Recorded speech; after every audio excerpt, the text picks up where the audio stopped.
솟아나 눈물 고작 지나갈 때에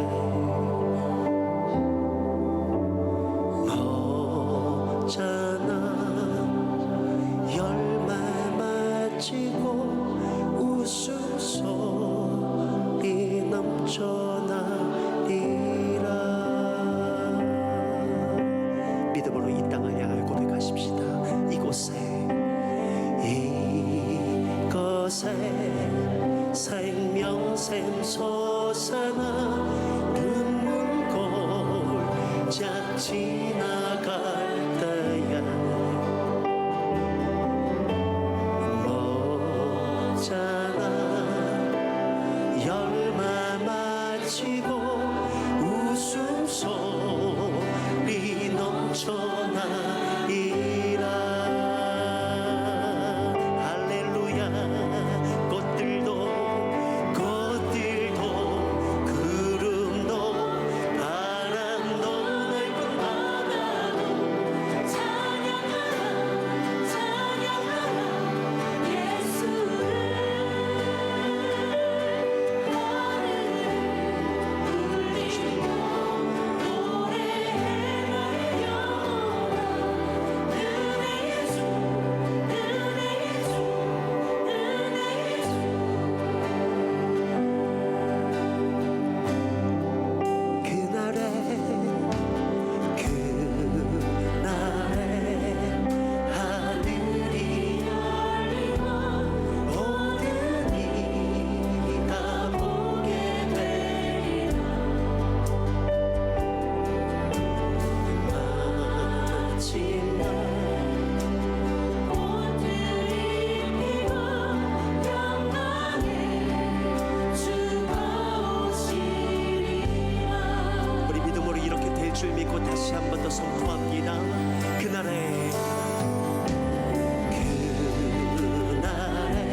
자, 사무엘상 18장 6절로 16절입니다.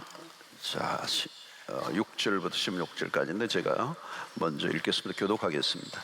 무리가 돌아올 때 곧 다윗이 블레셋 사람을 죽이고 돌아올 때 여인들이 이스라엘 모든 성읍에서 나와서 노래하며 춤추며 소고와 경시를 가지고 왕 사울을 환영하는데,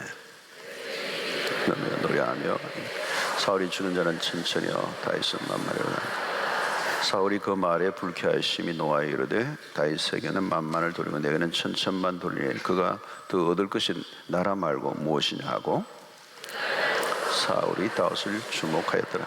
그 이튿날 하나님께서 부리시는 악령이 사울에게 힘있게 내리며 그가 집 안에서 정신없이 떠들어대므로 다윗이 평일과 같이 손으로 수금을 타는데 그때 사울의 손에 창이 있는지라 그가 스스로 이르기를 내가 다윗을 벽에 박으리라 하고 사울이 그 창을 던졌으나 다윗이 그의 앞에서 두 번 피하였더라.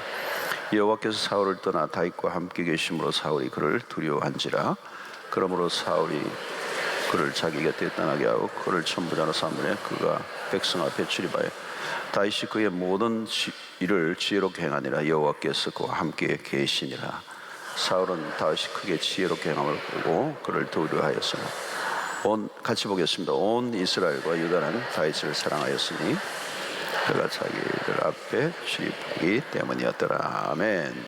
자, 오늘은 이 매우 익숙한 본문인데요. 다윗이 바로 오늘 이 18장 바로 앞에는 뭐가 있습니까? 17장이 있죠. 17장에는 뭐가 나옵니까? 다윗과 골리앗의 싸움이 나와요. 다윗이 골리앗을 이기는 사건, 굉장히 유명한 사건이 바로 앞장에 나옵니다. 자, 블레셋과의 전쟁의 승리를 거두었죠. 그리고 돌아오는데 소리가 막 들리는 거죠. 노래 소리가 들리는데 남자들의 노래가 아니고 여인들의 노래예요. 여인들의 노래. 고대 사회는 이제 전쟁을 마치고 돌아오면 이기고 돌아온 것에 대한 노래를 이제 부르는데 축제죠. 축제를 하면서 오늘도 보니까 악기를 동원해서 막 춤을 추며 노래를 부르고 온 백성이 이제 기뻐하는 모습이에요. 승리에 대한 그런 노래겠죠. 자, 이 노래는 힘이 있는 겁니다. 사람들의 마음을 움직이는 거죠. 여러분 대중가요들, 그죠? 대중가요들의 가사들에는 그 시대의 그 노래 정서가 담겨 있는 거죠. 그 시대의 정서들을 담고 그 노래 가사가 그 시대 대중들의 마음을 사로잡는 겁니다. 굉장히 그것이 이제 힘이 있는 것이죠. 이 대중의 관심이 뭐냐? 이제 그렇죠. 무엇에 관심을 갖고 있는가? 거기를 정확하게 타겟하고 또 대중의 마음을 움직이고 그래서 인기가 높아가고 그러죠. 요즘 DTS가 대단하죠, 그죠? DTS. 방탄소년단의 그 노래가 지금 온 세계를 막 압도하는데 그 가사를 보니까 굉장히 메시지가 있어요, 그죠? 굉장히 메시지를 가지고 그냥 막 부르는 게 아니고 춤만 추는 게 아니고 그 가사 안에 어떤 메시지가 있어요. 한번 불러볼까요? 여러분들 아세요? 네. Love yourself 이런 거 한번 불러볼까요? 알아요? 네. 오우. 말씀 들읍시다. 저렇게 반응하잖아요, 벌써. 그죠? 내가 연주리 다 가지고 한 명 데리고 와야 되겠어, 그죠? 강다니엘 뭐 이렇게 데리고 올까요? 예. 자, 항상 철야에 나온 분들이 영성이 그죠? 굉장히. 자, 항상 새로운 노래가 이제 나와요. 인기 순위의 노래가 그 시대 대중의 엄청난 파워를 가지는 거죠, 그죠? 그죠? 이제 대중의 마음을 표현하는 면이 많은데 이스라엘 여인들이 노래, 그죠? 거리마다 골목마다 그 노래와 악기와 춤이 돌리는데 오늘 7절의 말씀이 그거죠. 여인들이 뛰놀며 노래하여 이르되 사울이 죽인 자는 천천히요 다윗은 만만히로도 한지라. 여인들의 노래는 심플해요, 그죠? 굉장히 심플한 거예요. 사울이 죽인 자는 천천히요 다윗은 만만히로다. 자, 여기서 사울의 이름이 먼저 나옵니다. 사울의 이름이 먼저 나와요. 왕을 환대하는 거니까 사실은 골리앗을 죽이고 승리한 건 다윗이었지만 왕이 이제 영광을 받는 거죠, 사실은. 그래서 왕의 이름이 먼저 나와요. 사울이 죽인 자는 천천히요. 자, 문제는 이 사울이 죽인 자는 천천히요. 여기까지만 해야 돼요. 여기 노래가. 그 다음에 나오면 안 되는 거죠. 근데 그 다음에 나온 거예요. 다윗은 만만이로다. 그렇죠? 그러니까 여인들은 그냥 불렀을지 모릅니다. 어떻게 보면 뭐 비교라기보다 그냥 전쟁에서 승리한 이야기로 들릴 수도 있습니다. 그렇죠? 고대 근동 지방에는 이 천이라는 단어와 만이라는 단어 모두가 다 많다 할 때 쓰는 단어예요. 그 천이나 만이나 사실은 다 많다라고 할 때 얘기하는 그런 상징적인 의미가 있는 거죠. 예. 그 문제는 사울이 절대적 권력이 있는데 불구하고 이 놀이 소리에 매우 민감하게 반응했다는 거예요. 매우 민감했다는 거예요. 그래서 어느 정도 민감했는가 하면 8절입니다. 사울이 그 말에 불쾌하여, 사울이 상당히 쫀쫀하죠. 그 말에 불쾌하여 심히 노하여 이르되 다윗에게는 만만을 돌리고 내게는 천천만 돌리니 그가 더 얻을 것이 나라 말고 무엇이냐, 그렇게 얘기하는 거예요. 강한 반응입니다. 그죠? 불쾌하여 심히 노하여. 사울의 감정이 지금 격동한 겁니다. 이 노래를 듣고 평정심이 깨져버린 거예요. 내면 세계 안에 폭풍이 지금 일어나고 있습니다.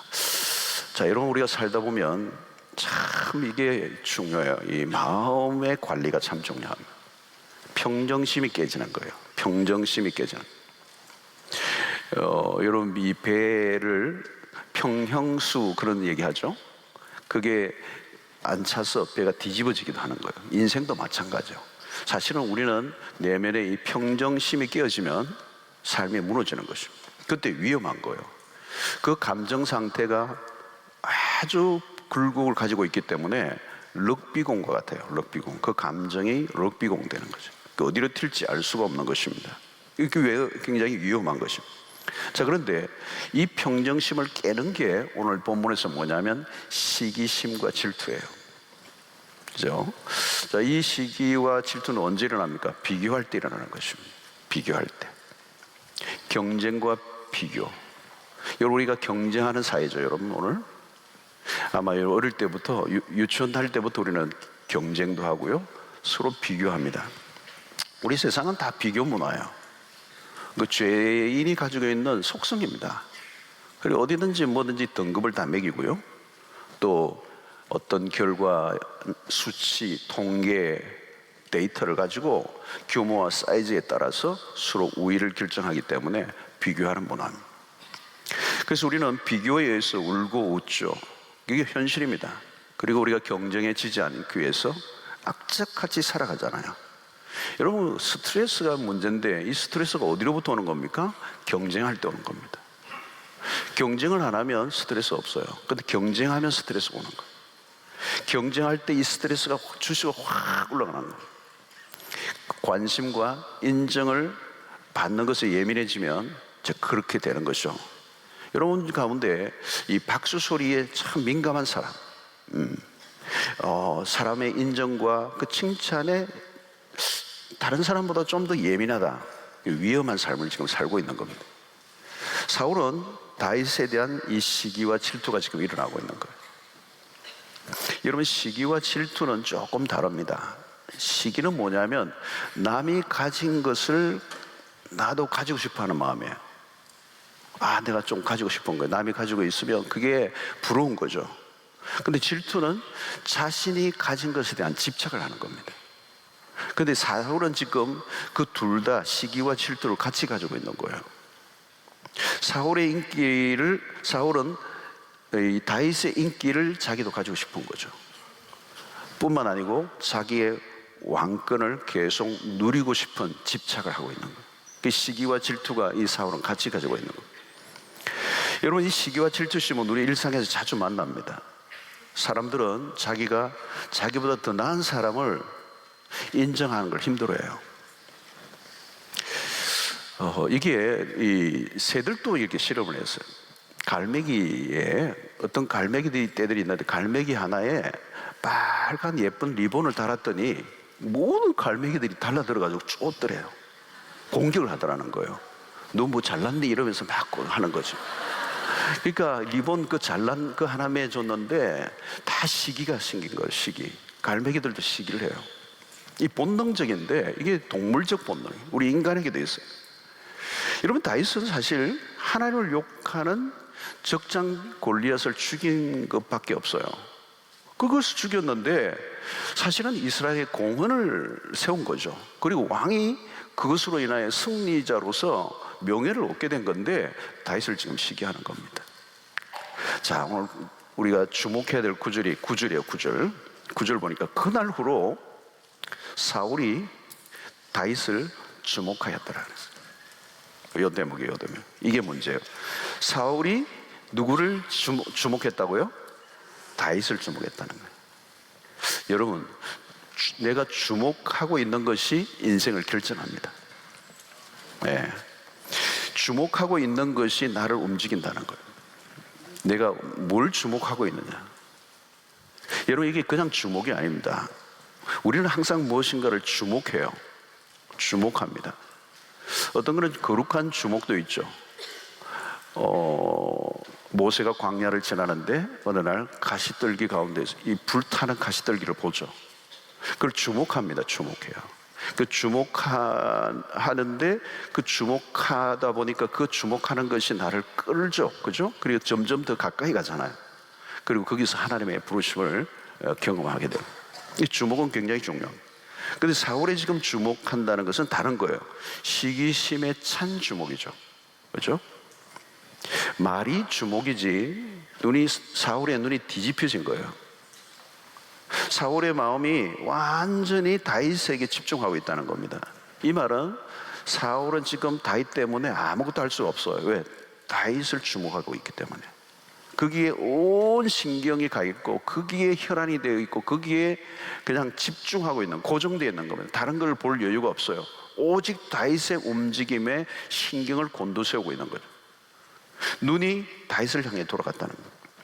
자, 그러므로 이 시기심이라고 하는 것은 정상적인 삶을 살지 못하게 하는 겁니다. 시기의 대상에게 마음을 다 빼앗기는 겁니다. 감정의 에너지를 한 곳에만 다 쏟게 된다는 거예요. 그래서 잠언 14장 30절에는 이런 말씀이 있습니다. 평온한 마음은 육신의 생명이나 시기는 뼈를 썩게 하느니라. 혹시 뼈가 아프면 지금 점검을 해보세요. 이게 사실이에요. 뼈만 썩는 게 아니고 사실은 영혼이 망가지는 거예요. 영혼이 망가져. 자, 그럼 사람들은 여러분, 내가 잘 안 되어서 불행하기보다는 다른 사람이 잘 되어서 내가 불행한 거예요. 이게 시기예요, 여러분. 그래서 어느 소녀의 기도가 이래요. 하나님, 나를 날씬하게 주실 수 없다면, 그 기도를 들어주시지 않으시겠다면 제 친구를 좀 뚱뚱하게 해주세요. 얼마나 진솔한 기도예요, 그죠? 가까운 사람의 성공을 기뻐해 주기가 어려워요, 여러분. 배가 살살 아프다는 거 그거잖아요, 여러분. 배가 살살 속이 쓰리는 거예요. 좋아하던 친구인데 누가 그 친구에게 잠깐 관심을 가지고 예쁘다 그러면 기분이 나쁜 거예요. 형제간에도 이 시기 질투가 있어요.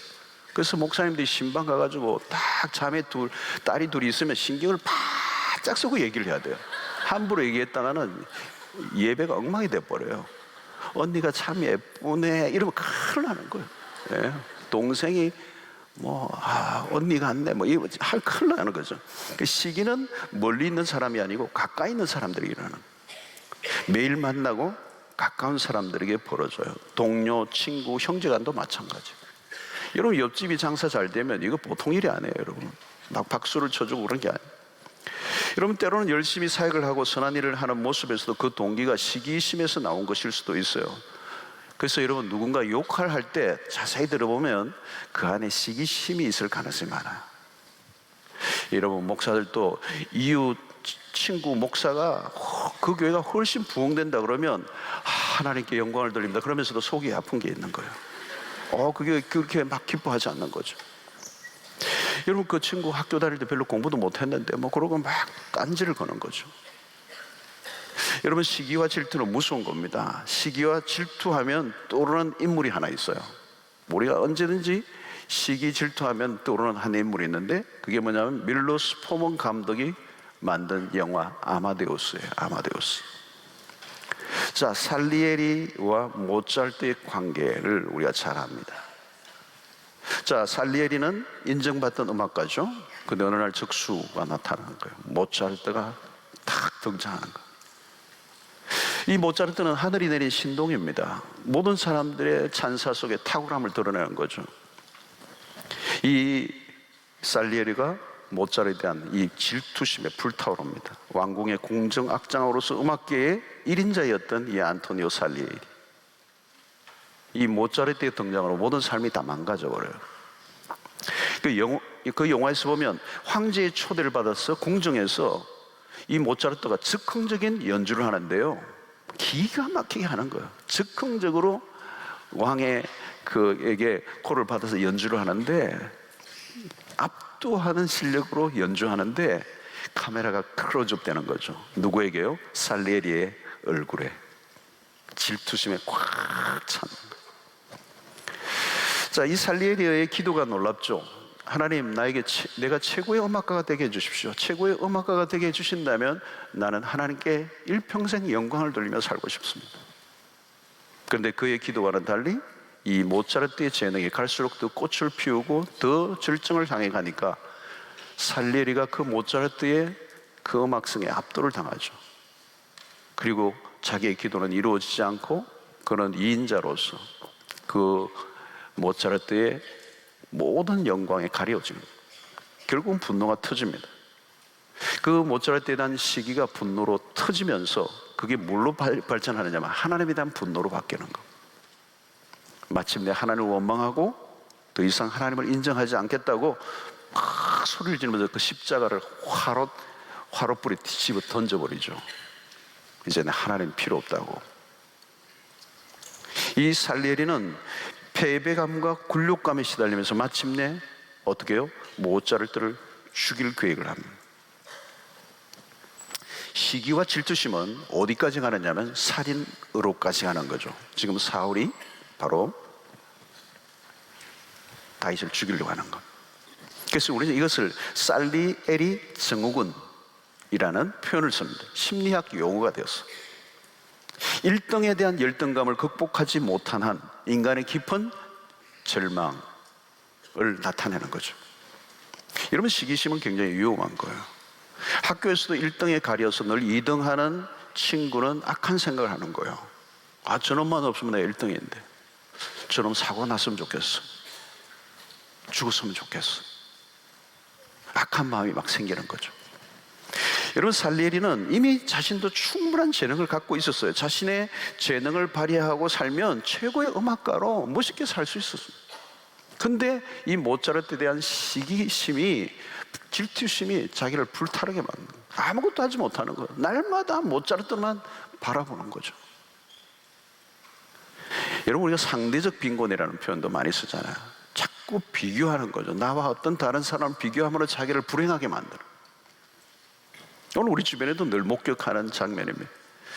여러분, 되게 자기 자신에 대한 열등감을 한번 가지기 시작하면요, 이 헤어나오기 힘들어요. 열등감은 큰 병입니다, 여러분. 예.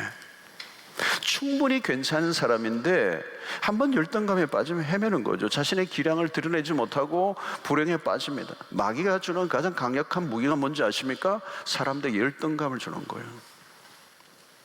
열등감에 사로잡히면 비참해지는 겁니다. 여러분, 이 시기와 질투는 열등감에서 나왔어요. 열등감은 참으로 무서운 겁니다. 결국은 자신을 불행하게 만들고 비극으로 끝내게 만드는, 스스로 만든 웅덩이에 자기가 빠져들어가는 겁니다. 자, 여러분, 이렇게 비교의식에 빠지면 시기와 질투는 항상 일어납니다. 자신이 가진 것에 대한 감사, 기쁨 누리지 못하는 거예요. 여러분, 내가 가지고 있지 않는 것이 아니라 나만이 가진 게 무엇인지를 찾아내야 돼요. 하나님이 나에게 주신 게 뭐냐는 거죠. 사울은 사실 보면 가진 게 많아요. 이미 왕이 됐죠. 하나님의 인정을 받고 왕이 되었어요. 예, 가진 게 많아요. 정말 사울은 출중한 사람이었습니다. 나로 살면 되는데 다윗에게 주목하는 거예요. 다윗을 주목하는 거예요. 여러분, 우리도 마찬가지. 내 주변의 사람들 때문에 불행에 빠질 이유가 없어. 그냥 하나님이 나에게 주신 것에 대해서 최선을 다하면 되는 거예요.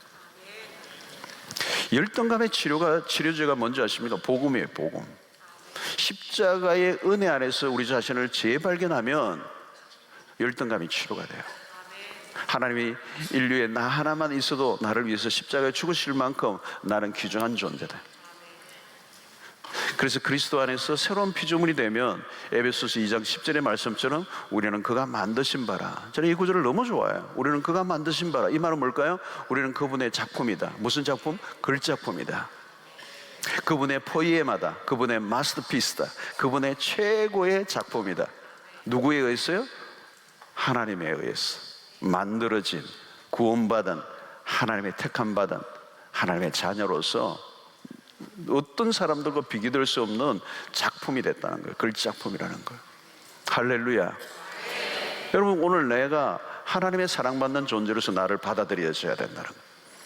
복음 안에서 나를 발견하면 나는 얼마나 귀중한 존재인가. 내가 나를 무시할 수 없어요, 여러분. 그건 하나님을 모독하는 거예요. 예. 여러분, 하나님이 나를 사랑하시 그 아들을 내어주실 만큼 나를 사랑하신, 자신을 사랑하고 자기를 존중해야 돼요. 근데 이 사울은 지금 왜 문제가 빠졌어요? 다윗을 주목했다는 거예요. 자, 그래서 오늘 10절을 보면 이런 얘기예요. 그 이튿날 하나님께서 부르시는 악령이 사울에게 힘있게 내리며 평정심이 깨지고 시기심이 자기를 지배하고 다윗에게 주목하는 순간 계속 악화되는 거죠. 그래서 하나님께서 부리시는 악령이 사울에게 힘있게 내리매 그가 집안에서 정신없이 떠들어대므로 미친 거예요.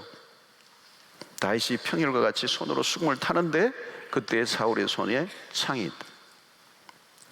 자, 여러분, 사울이 시기심과 분노에 사로잡혔을 때 어떤 일이 일어나는가 보십시오. 악순환이죠. 악령이 내려요. 악령이. 이거 하나님이 부르시는 악령이라고 했는데 오해하지 마십시오. 이 말은 악한 영이 사울에게 내리는 것을 하나님이 막지 않으셨다는 거예요. 하나님의 허락 안에 일어난 거죠.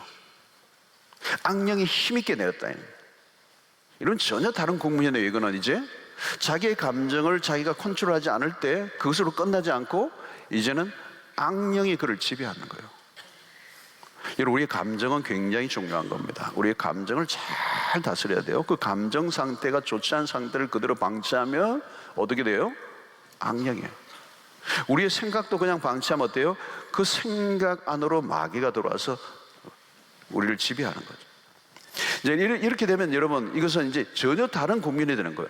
그 사울의 좋지 않은 감정을 악령이 이용하기 시작하는 거죠. 그러면 심각해지는 거예요. 극단적인 상태로 간다는 거예요. 자, 악한 영은 어떻게 했어요? 사울을 미치게 만들었어요. 사울은 악령의 힘에 이끌려서 광기 어린 행동을 합니다. 완전히 미쳤어요. 정신없이 떠들며 막 집안을 돌아다니고 있는 거죠. 선을 지금 넘고 있는 것입니다. 자기가 무슨 짓을 하고 있는지 몰라요. 악령에 사로잡힌 거예요. 여러분, 사탄은 최악의 상태로 데려갈 수 있습니다. 어디까지요? 사람을 죽이는 단계까지. 살리엘이는 모차르트를 죽이려고 합니다. 사울은 다윗을 죽이려고 합니다. 마귀는 처음부터 살인한 자라는 거예요. 여러분, 죽이는 곳에 가보세요. 그 사람이 죽인 거지만 사실은 죽이는 영이 그를 사로잡고 있는 거예요. 여러분, 사람이요, 사람을 못 죽여요. 사람이 사람을 어떻게 죽여요? 사람이 어떻게 자기 자녀를 죽이고 가족을 죽일 수 있습니까? 그 안에 악한 영이 있는 거예요. 무서운 거죠, 여러분. 사람을 죽일 때는 무서운 겁니다. 그건 어마어마한 일입니다. 그런데 그게 가능한 게 뭐예요? 악한 영이 그를 지배하는 거예요. 사단은 뭐예요? 처음부터 살인한 자라, 살인한 자, 살인의 영이에요. 자, 여러분, 사울이 살인의 영에 사로잡히는 겁니다. 여러분, 이 시기와 질투가 어디까지 가는 거예요? 살인의 단계까지.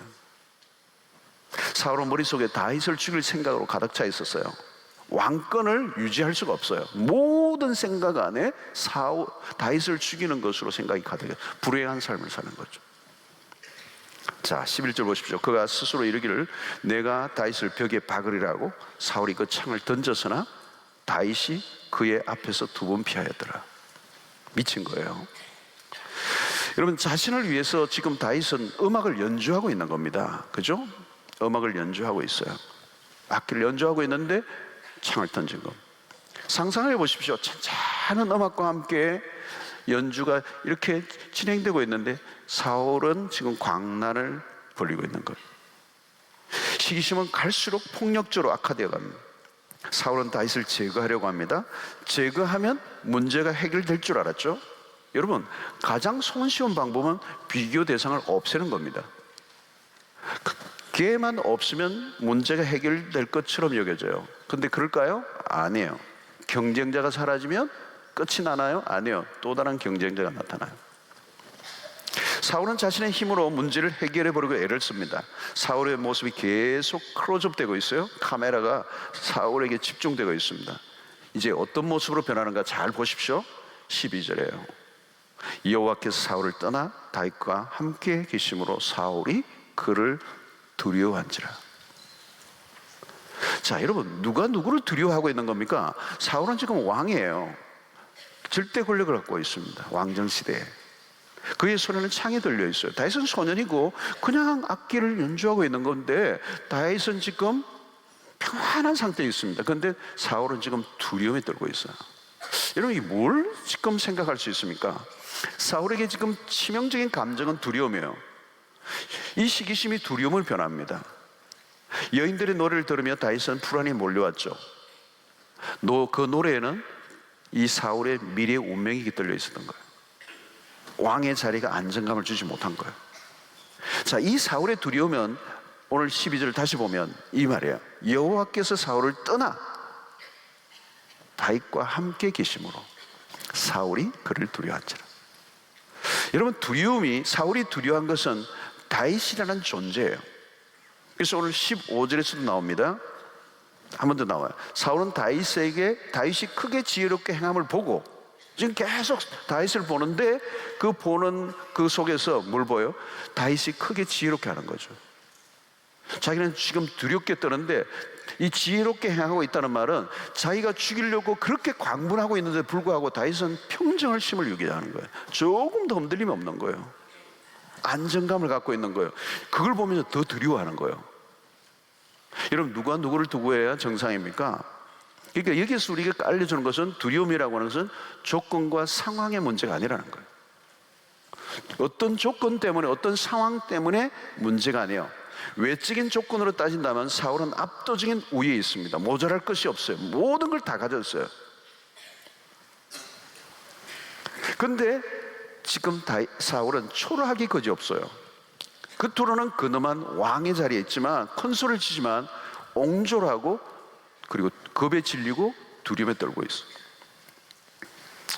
자, 여러분, 근데 다윗은 두려움이 없죠.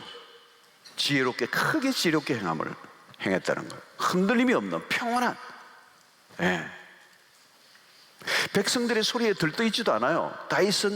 사울은 천천히, 다윗은 만만히로 해도 그런 소리에도 들떠있지 않아요. 그리고 자기를 죽이려 하는 사울에 의해서도 흔들리지 않고 지혜롭게, 매우 크게 지혜롭게 처신을 하고 있다는 거예요. 사울이 자신의 마음을 흔들어 놓을 수가 없었어요. 왜 이런 일이 납니까? 사울 왕의 문제는 뭘까요?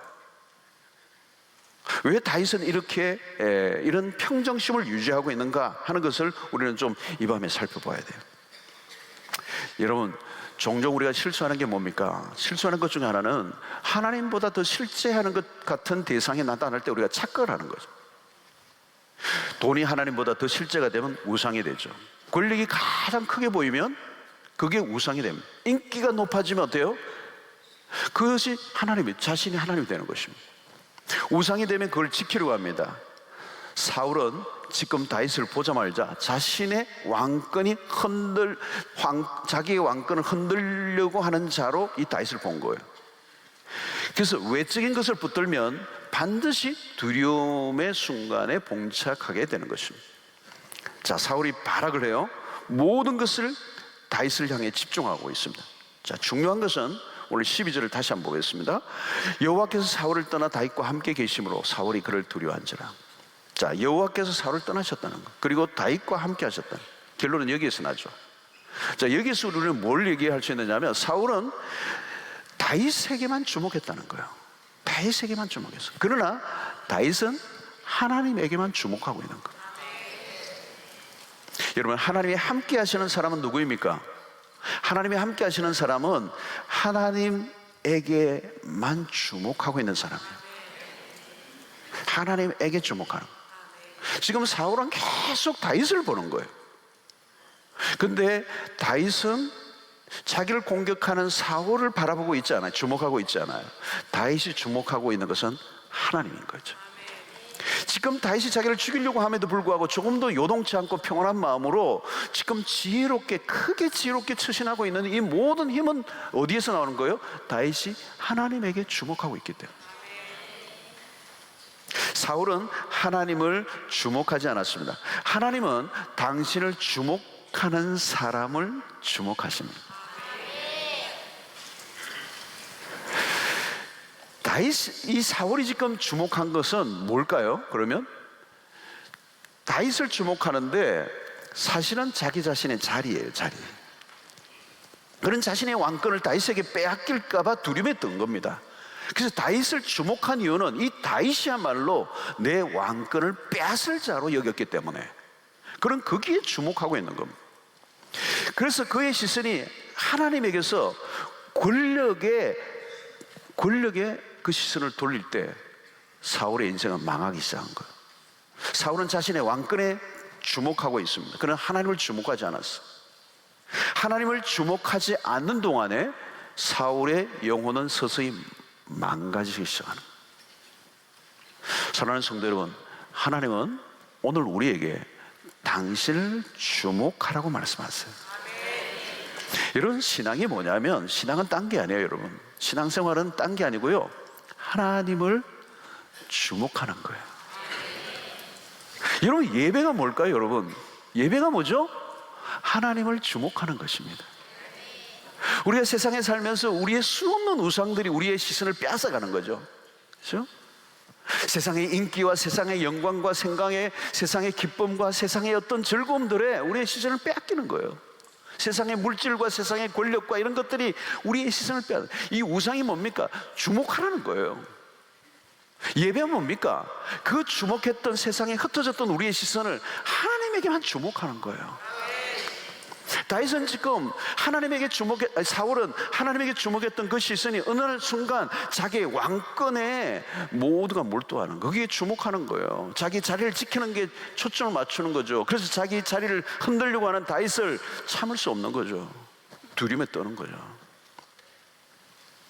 여러분, 오늘 우리가 기도하는 이유가 뭘까요? 기도는 뭐죠? 기도는 하나님을 주목하는 겁니다. 여러분, 기도하는 동안에도 어떤 분은 하나님에게 주목하지 않고 어떤 것에 주목할 수가 있어요. 처음에는 내가 어떤 문제를 가지고 어떤 것에 집중하고 기도를 시작했어요. 근데 기도의 마지막은 뭔지 아세요? 모든 시선을 주님께로 돌리는 거예요. 우리의 모든 산만했던 생각들이 주님에게로 집중하는 거예요. 여러분, 묵상이 뭡니까? 묵상은 한마디로 하나님에게만 주목하는 거예요. 우리가 아침에 기도하고 묵상할 때 모든 생각들이 분열되어 있고 나누어지고 깨어져 있는데 어느 날 조금씩 시간이 가면 갈수록 내 모든 마음이, 내 중심이, 내 생각이, 삶의 초점이 하나님에게만 주목되는 것. 여러분, 주목한다는 걸 뭘까요? 주목한다는 건 기다린다는 거예요. 그분을 기다린다는 거죠. 주목한다는 건 뭘까요, 여러분? 그분을 기대한다는 겁니다.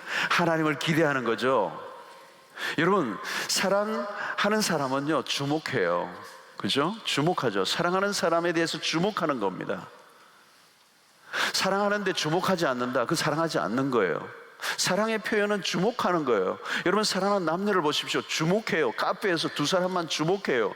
주변에 무슨 일이 일어나는지 그냥 주목해요. 주변의 사람들은 다 보기 민망한데 자기들끼리 다 쳐다보는 거예요.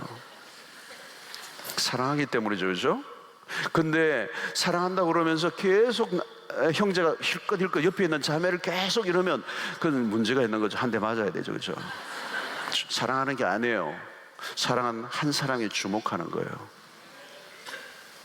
다윗은 하나님을 주목하는 사람이었어요. 그의 모든 시선은 하나님에게만 집중되어 있었던 거죠. 그러니까 지금 사울로 인하여 자기의 마음이 흔들리지 않아요. 그의 시선은 하나님께 있었기 때문이에요. 오늘 이 밤에 여러분들의 시선이 하나님에게만 주목하는 은혜가 있기를 축원합니다. 오늘 우리 시대가 얼마나 우리의 시선을 산만하게 하는지 몰라요.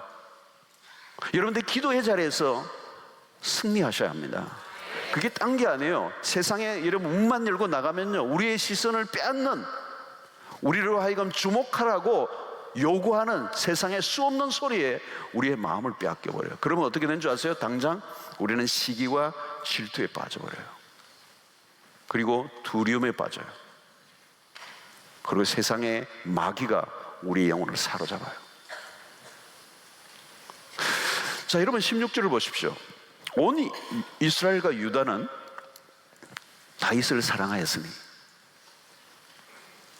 그러니까 여러분, 사울은 천천히 다윗은 만만히로다, 이 노래는 그냥 나온 노래가 아니에요.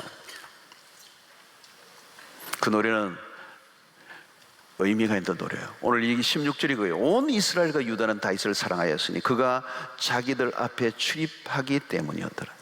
여러분, 백성들의 마음이 다윗에게로 기울어졌다는 거예요. 그냥 노래로 끝난 게 아닙니다. 백성들의 마음이 다윗에게로 기울었다는 거예요. 모두가 다윗을 사랑했다는 겁니다. 여러분, 이게 우연히 일어난 일일까요? 아니에요. 백성들의 마음을 누가 주장하시는 거죠? 백성들의 마음을 움직이려 한다고 되는 것입니까? 안 돼요. 하나님이 민심도 주장하시는 거예요. 하나님이 사울에게서 다윗에게로 마음을 바꾸신 것이 백성들의 마음에서 지금 드러나고 있는 겁니다. 여인들의 노릇은 점점 더 커져가는 거죠. 모든 것은 하나님이 하시는 일. 여러분, 나중에 보면 다윗의 아들 압살롬이 아버지에게서 배신을 하고, 아버지에 대한 배신을 하고 반역을 하잖아요. 백성들의 마음을 막 움직여서 자기에게로 돌이켜 자기가 왕권을, 아버지의 왕권을 탈취하려고 했지만 어떻게 해요? 실패해요. 왜? 백성들의 마음이 움직여지지가 않아요. 누가 주장하는 겁니까? 하나님이 주장하죠. 아버지를 배신하고 반역하는 그 아들 압살롬을 팔을 하나님이 들어주지 않으신 거예요. 하나님이 들어주시지 않으니까 압살롬이 아무리 백성들의 마음을 움직이려도 안 움직이는 거예요. 성도 여러분, 모든 것은 하나님의 손에 달려 있어요. 우리의 삶의 초점을 어디에 두어야 하는가? 누군가의 비교와 경쟁이 아니에요. 내가 얼마나 사람들에게 뛰어난 사람으로 보이느냐가 아니에요. 우리의 시선을 오직 하나님 한 분에게만 집중하는 것. 하나님 앞에서 살아가는 거예요. 여러분, 다른 사람이 박수를 막 쳐준다고요? 막 들뜰 필요도 없고요. 다른 사람이 나를 무시한다고 여러분들 거기에 속상해할 필요 없고요. 다른 사람과 비교, 갈등하며 열등감에 빠질 이유가 없어요. 내가 좀 잘났다고 막 그냥 우쭐댈 필요도 없고요. 우리의 시선은 우리 자신의 상태나 다른 사람이 아니라 오직 하나님께 두는 거예요. 하나님 앞에서 살아가는 것입니다. 여러분, 사울은 결코 작은 자가 아니었어요. 초기에는요, 이 사울은 굉장한 왕이에요. 괜찮은 왕이에요. 하나님으로부터 받은 게 너무 많았습니다. 하나님의 도우심으로 많은 승리를 거두었어요. 그런데 뭐예요? 하나님과 관계가 소홀해진 거죠. 그 권력에 눈을 빼앗긴 것입니다. 하나님과의 관계가 소홀해지고 왕의 자리에 집착하다 보니까 하나님에 대한 주목하는 데 실패한 겁니다.